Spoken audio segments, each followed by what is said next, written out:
everybody is here, he is a responsibility.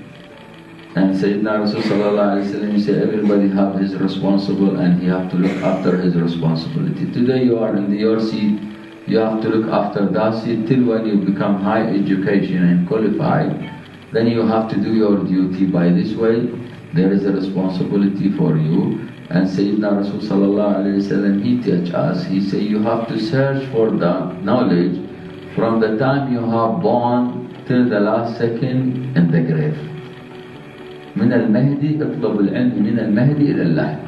From the day you have born, you have to search for the knowledge to the day for the grave. Sayyidina Shaykh Abdul Qadir, why he left, he went to the Baghdad? Because he was searching for the knowledge. And we should follow the awliya Allah and Salihin and the Ali Bayt Rasulullah.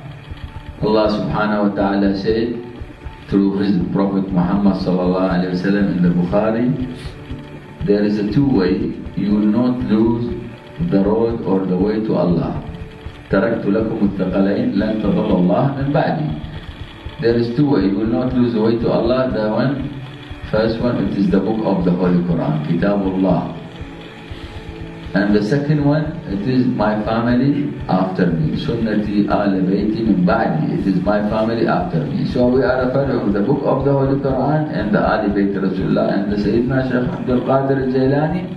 He is al-Hasani, he is al-Husaini and the Ali Bayt Rasulullah. And we pray for everybody here inshallah to have a good knowledge to complete all the study. And Allah subhanahu wa ta'ala will open the door and nobody can close that door for. وآخر دعوانا الحمد لله رب العالمين والصلاة والسلام على خاتم الأنبياء والمرسلين.